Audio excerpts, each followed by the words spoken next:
Hello everyone, this lecture is exclusively recorded for second year BSc student of BK Birla College, Kalyan. This is mathematics class. In this lecture, we will prove the change of variable theorem, and we will also solve some numerical question based on this change of variable. So let me write down the heading, change of variable. So the statement is as follows.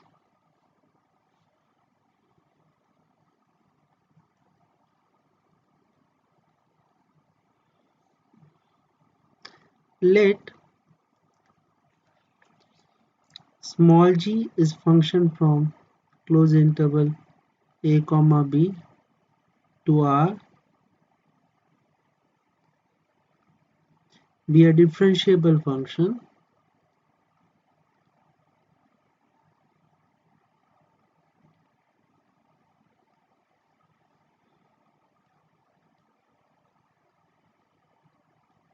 such that g dash is Riemann integrable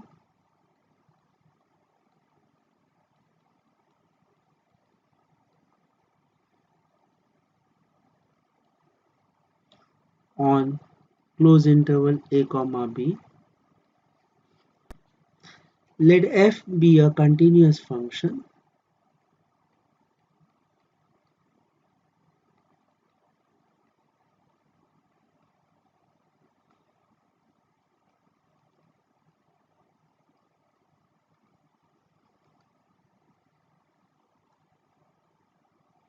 on an interval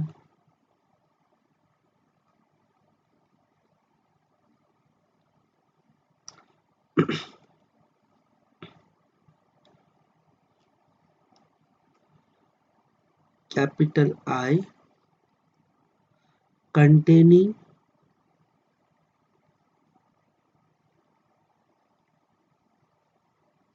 a range of small g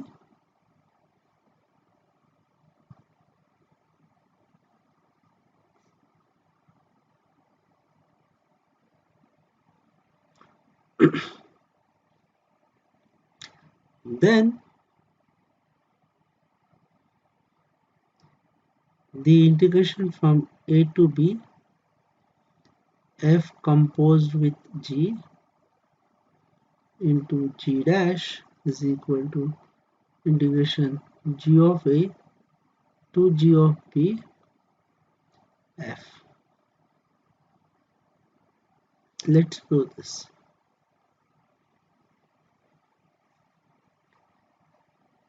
Let capital G be the indefinite integral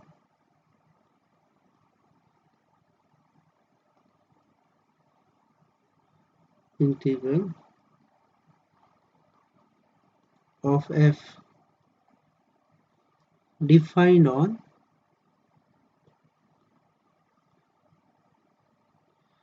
range of g. So let's call defined on g of a comma g of b.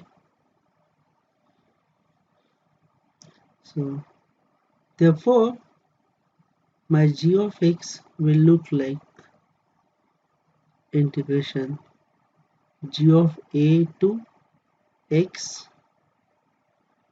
It's indefinite integral of f, so it is f of t dt. Let's number this as 1.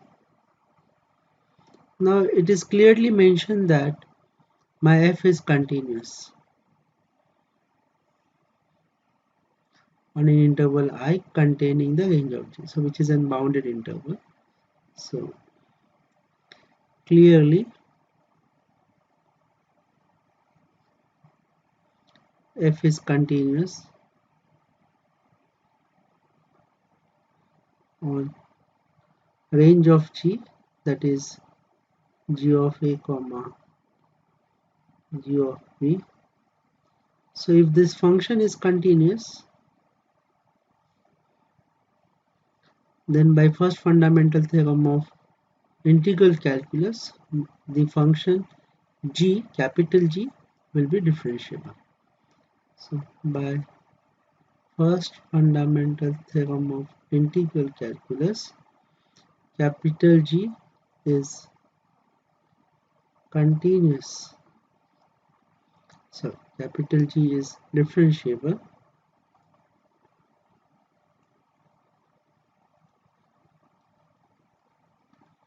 on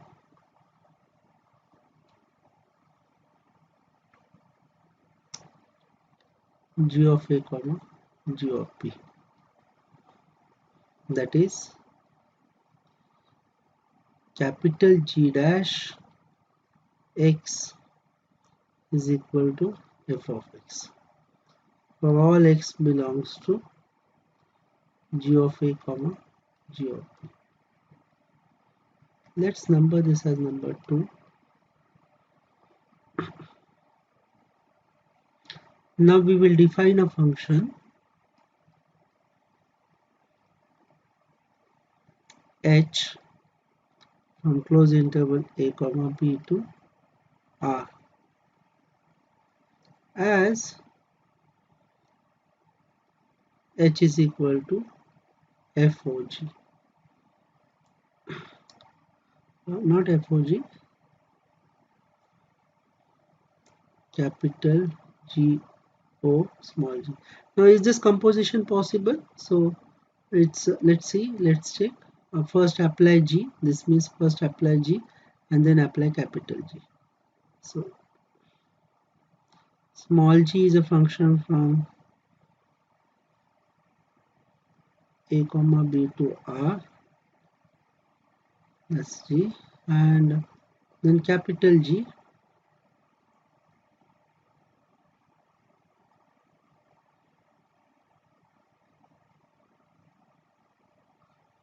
is an G be an indefinite integral of f defined on g of a to g of b. Yeah.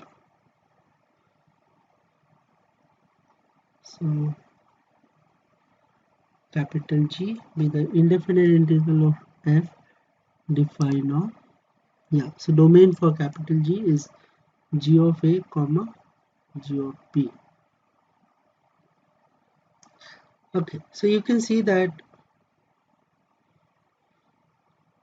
this means that first apply G, so G is from a comma b to the range of G, so that is g of a comma g of b, and then it is again g of a comma g of b to r. So this is first we have to apply G and then we have to apply capital G, but when you define the composition it is G O G.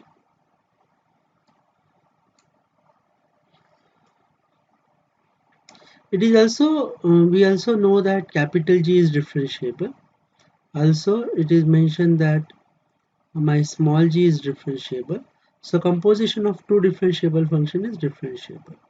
So capital G and small g are differentiable, implies GOG is differentiable. If the GOG is differentiable, implies H is differentiable, and if H is differentiable, we can find out the derivative of H of this. So H dash x is equal to G dash of G of x into G dash x, right? So this I could write because of chain rule. CR stands for chain rule. But I know what is my G dash. My G dash is same as F. So now what I'll do is as follows. This would imply H dash x is equal to G dash is same as F. this f composed with g, so f of g of x into g dash of x. Right? In other words, this is same as h dash is equal to f of g into g. Now further, f of g, f is continuous, g is continuous, so f of g is continuous. Why g is continuous? Because g is differentiable, so it implies it is continuous. So f of g is continuous, g is continuous, so the product is continuous by Riemann property. So f of g into g is continuous, so they are going to be Riemann integrable, implies that h dash is a Riemann integrable. So since f of g and g are continuous, implies they are R integrable. If they are R integrable, then we can say that h dash is R integrable, because the LHS is R integrable, RHS is R integrable, then LHS has to be R integrable. So this would imply integral a to b h dash is equal to integral a to b. I forgot to write here g dash. So a to b f of g into g dash. This would imply, now here h dash and this integration will get cancelled, so I will left with f of b, h of b minus h of a, which is same as integral a to b f of g into g dash. So I have used second fundamental theorem of integral calculus. Now what is h of b? H of b is basically, here we can see h of b will be capital G of small g of b, which is same as capital G of small g of b minus capital G of small g of a is equal to integration a to b f of g dot g dash. Now what is g of b? G is defined at 1, if you can check. Yeah, g of x is defined, so g of ga can be easily defined. So it is integral g of a to g of b. I need to go there again. F of t dt. So it is f of t dt minus integral g of a to g of a into f of t dt is equal to integral a to b f of g into g dash. Now if the limits, upper limit and lower limit is same, then this will gives value as 0, so this will not contribute anything. So finally I'll get integral a to b. Let me write down this first, f of g dot g dash, that turn out to be g of a, g of b into f of t dt. So this completes the proof of the change of variable, because we have stated this and we got that only.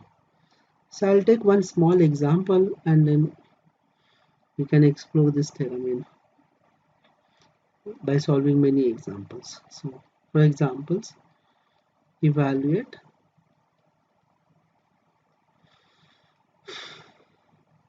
integral 0 to root pi by 2 2x sin x square dx. Now in 12th standard you must have done such kind of change of variable. So instead of doing that, I'll be giving the earlier method we will apply, and we will see how quickly it gives. So let me call g of x. So जो inside वाला function है उसको g of x बोलते हैं. So g of x is equal to x square. My f of x is equal to sin x. So you can see that my FOG is basically FOG of x is basically f of g of x, which is f of x square, which is equal to sine of x square. So this is basically my FOG, and g dash derivative is 2x. So it will be straight away f evaluated at g of a minus f integration of f over g of a to g of b. Okay, so but before that I should know g is differentiable, f is continuous and all. So that we will see. See g is polynomial. Being a polynomial, it is continuous and differentiable. It is trigonometric f is. So again, being a polynomial, it is continuous and differentiable. So let's write down that here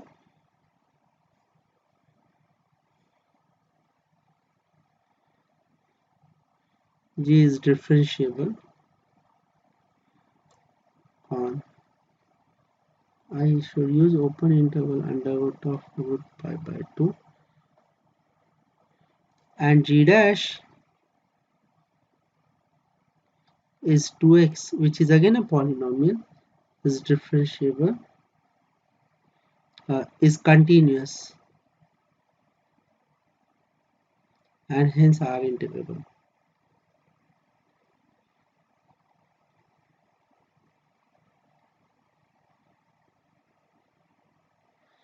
Further,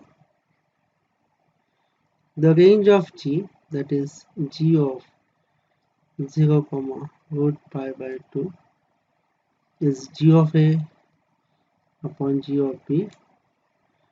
So it is g of a, z of 0, z of root pi by 2,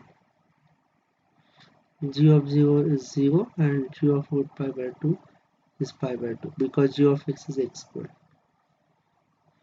Right. So, and f is continuous on closed interval 0 comma pi by 2. So if this all conditions are satisfied, then we can say that by change of variable formula, we can say that integration